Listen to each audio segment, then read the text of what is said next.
La separación de poderes o división de poderes es un principio jurídico-político en algunas formas de gobierno en el cual los poderes legislativo, ejecutivo y judicial del Estado son ejercidos por órganos del gobierno distintos, autónomos e independientes entre sí. Siendo que este se consagra como uno de los principios fundamentales del constitucionalismo. Montesquieu argumentaba que todo hombre que tiene poder se inclina a abusar del mismo. Él va hasta que encuentra límites. Para que no se pueda abusar del poder hace falta que, por la disposición de las cosas, el poder detenga al poder. De este modo, se confía la vigilancia de los tres poderes entre ellos mismos, ya que cada uno vigila, controla y detiene los excesos de los otros para impedir, por propia ambición, que alguno de ellos predomine sobre los demás. Esta doctrina no se refiere solamente a la separación y al equilibrio de los tres clásicos poderes del Estado, sino a la necesidad de dividir el poder político donde se encuentre, sea en la esfera municipal, regional o nacional, para garantizar la libertad política y evitar los abusos de poder, mediante la vigilancia y control recíproco de los poderes separados. Desarrollemos lo que se entiende por independencia. Esto se traduce en un origen de poderes separado, es decir, cada uno con su propia fuente de autoridad o legitimidad.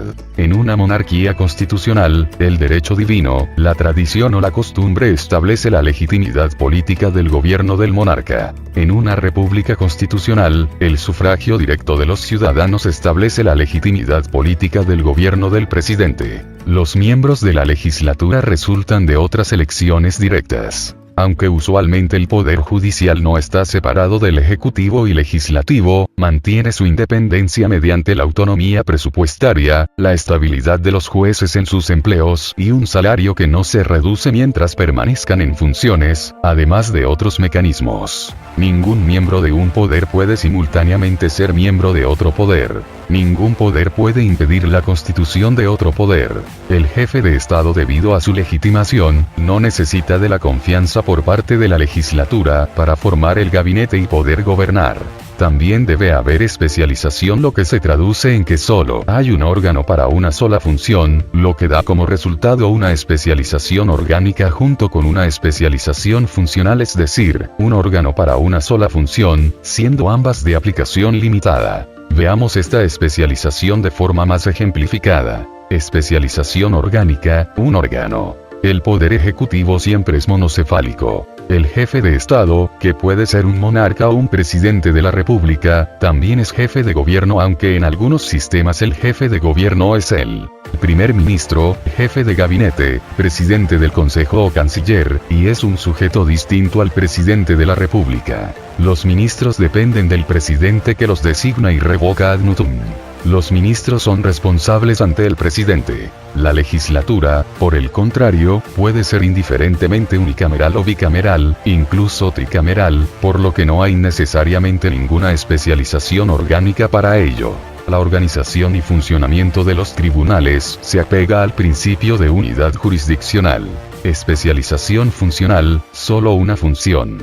Cada poder ejerce una sola función, estrictamente distinta e indelegable. Solo el poder legislativo hace la ley. Solo el poder ejecutivo se encarga de la ejecución de las leyes existentes, mediante el uso de normas inferiores. No existe el decreto ley, decreto legislativo o similares. Los decretos presidenciales no constituyen ni tienen fuerza de ley y están limitados en su aplicación y efecto a la administración de la rama ejecutiva. Sin embargo, es necesario acotar que en la actualidad, aun existiendo la división de poderes, hay países en los cuales la Constitución permite que el presidente emita decretos con el mismo valor y fuerza de la ley, siempre y cuando el poder legislativo le delegue momentáneamente tal poder.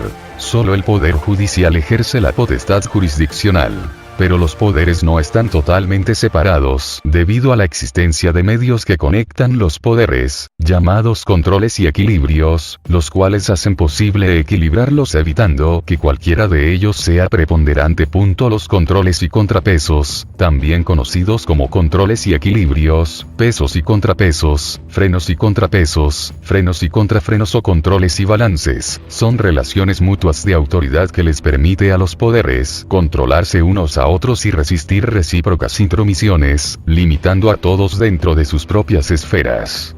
El propósito de estos mecanismos es inducir a que las ambiciones de un poder vigilen a las ambiciones de los otros poderes, y así estén eternamente enfrentados los unos de los otros, y deje a la población tranquila de los abusos del gobierno. Estos mecanismos están diseñados para mantener el sistema de separación de poderes. Se basa en la idea de que no es suficiente separar los poderes y garantizar su independencia, sino dar a las diversas potencias políticas los medios para defender sus propias facultades y poderes de las intromisiones de otro poder. ¿A qué expediente recurriremos entonces para mantener en la práctica la división necesaria del poder entre los diferentes departamentos, tal como la estatuye la Constitución? La única respuesta que puede darse es que como todas las precauciones de carácter externo han resultado inadecuadas, el defecto debe suplirse, al diseñar la estructura interior del gobierno de tal modo que sus distintas partes constituyentes puedan, por sus relaciones mutuas, ser los medios de conservarse unas a otras en su sitio. Veamos qué dice Madison sobre la idea de los pesos y contrapesos que surge de la división de poderes. James Madison, el federalista N. 517. Estas relaciones de poder garantizan que los poderes del Estado tengan la misma fuerza, coiguales, es decir, estar equilibrados, de modo que puedan limitarse unos a otros, evitando el abuso del poder estatal. Es una práctica encontrada en varias formas de gobierno, incluidas la que cuentan con el principio de separación de poderes. Los controles se refieren a la capacidad, el derecho y la responsabilidad de cada poder de supervisar las actividades de los demás. Equilibrios se refiere a la capacidad de cada entidad para usar su autoridad para limitar los poderes de los demás, ya sea en alcance general o en casos particulares. Este principio, que fue reavivado por Montesquieu en la Ilustración, en el espíritu de las leyes, del Esprit des Lois, 1748, bajo esta influencia fue implementado en 1787 en la Constitución de los Estados Unidos. Se debe decir que los pesos y contrapesos ayudan a limitar a los poderes, pero también han existido regímenes que han querido aplicar el sistema de pesos y contrapesos, sin tener una división de sus poderes públicos. Es así que se afirma lo siguiente: los controles y equilibrios también son utilizados bajo formas de gobierno donde no existe separación de poderes, como en los sistemas parlamentarios mediante el ejercicio de la prerrogativa del Parlamento de adoptar una moción de censura contra un gobierno. El gobierno, o el gabinete, a su vez, ordinariamente pueden disolver el Parlamento, pero a diferencia del sistema presidencial, estos controles y equilibrios no cumplen su función apropiadamente, debido a que el gobierno, el cual emana del partido político con mayoría en el Parlamento, es el encargado de ser su contrapeso, y a su vez el Parlamento es el encargado de hacer contrapeso contra el gobierno que nombró.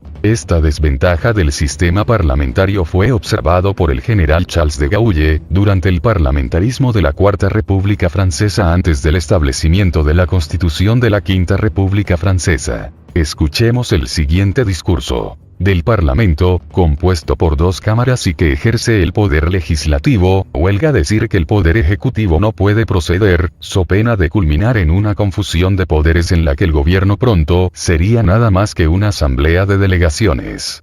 Sin duda habrá sido necesario, durante el periodo de transición en el que nos encontramos, elegir por la Asamblea Nacional Constituyente al presidente del gobierno provisional, ya que, en el borrón y cuenta nueva, no había otro método aceptable de designación.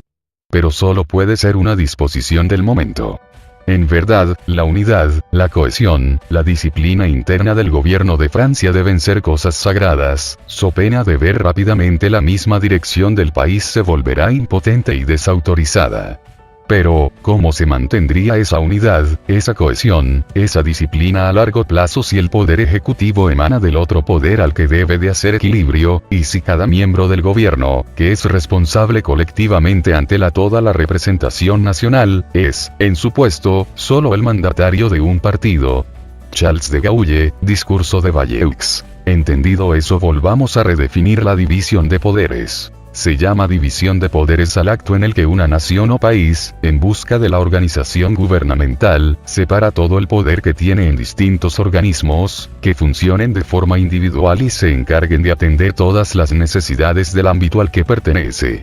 Estrictamente, este proceso es llamado separación de funciones o facultades, pues, la doctrina jurídica considera que el poder es indivisible, es un ente abstracto que no puede ser ejercido si se fragmenta. Cada rama regula a otra, priva su crecimiento de poder, para así prevenir que alguna adquiera responsabilidades que no se relacionan con su campo de interés. Universalmente, desde un punto de vista orgánico, el poder es dividido en tres partes. El poder ejecutivo, encargado de la administración generalizada del país; el poder legislativo, institución a cargo de la aprobación o rechazo nuevas leyes; y el poder judicial, su principal función es la de administrar los procesos jurídicos. A pesar de esto, en algunos países se han implementado nuevos poderes, para concentrarse en problemas más específicos. Poder legislativo. El poder legislativo o legislatura es una asamblea deliberativa que tiene la exclusiva autoridad para crear leyes para una entidad política como un país o ciudad, además de administrar el presupuesto del Estado. Las legislaturas forman parte importante de la mayoría de los gobiernos. En el modelo de separación de poderes, se contrasta con las ramas ejecutiva y judicial del Estado y a la vez es responsable de controlar sus acciones en consonancia con las disposiciones constitucionales. Las leyes promulgadas por las legislaturas se conocen como legislación. Las legislaturas observan y dirigen las acciones de gobierno y generalmente tienen autoridad exclusiva para modificar el presupuesto o los presupuestos involucrados en el proceso. Los miembros de una legislatura se llaman legisladores. En una democracia representativa, los legisladores son elegidos popularmente de manera directa; en otros regímenes se utilizan las elecciones proporcionales y el nombramiento por parte del Ejecutivo también es usado, particularmente para las legislaturas bicamerales que presentan una Cámara Alta. Poder ejecutivo. En ciencia política y derecho, el poder ejecutivo es una de las tres facultades y funciones primordiales del Estado. Se distingue así del poder legislativo, que aprueba o deroga leyes, y del poder judicial, que las interpreta, hace respetar o invalida. El poder ejecutivo es el responsable de la gestión diaria del Estado, concibe y ejecuta políticas generales de acuerdo con las cuales las leyes tienen que ser aplicadas. Representa a la nación en sus relaciones diplomáticas. Sostiene a las Fuerzas Armadas y en ocasiones aconseja con respecto a la legislación. En los estados democráticos, el poder ejecutivo está considerado como administrador y ejecutor de la voluntad popular a la cual representa y de la que debe ser su más firme garante. Poder judicial. El poder judicial es un poder del Estado encargado de impartir justicia en una sociedad. Es uno de los tres poderes y funciones primordiales del Estado, mediante la aplicación de las normas y principios jurídicos en la resolución de conflictos. Por poder, en el sentido de poder público, se entiende a la organización, institución o conjunto de órganos del Estado, que en el caso del poder judicial, son los órganos judiciales o jurisdiccionales. Juzgados y tribunales, que ejercen la potestad jurisdiccional, que suele gozar de imparcialidad, autonomía y poder absoluto dentro de la ley. Según la teoría clásica de Montesquieu de la separación de poderes, que distingue entre poder legislativo, ejecutivo y judicial, la división garantiza la libertad del ciudadano. Montesquieu compuso su teoría después de un viaje a Inglaterra, en donde interpretó que un poder judicial independiente puede ser un freno eficaz del poder ejecutivo.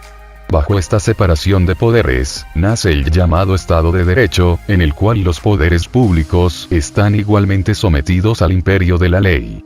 El poder judicial debe ser independiente para poder someter a los restantes poderes, en especial el ejecutivo, cuando estos contravengan el ordenamiento jurídico y convertirse en el encargado de hacer efectivo la idea del derecho como elemento regulador de la vida social.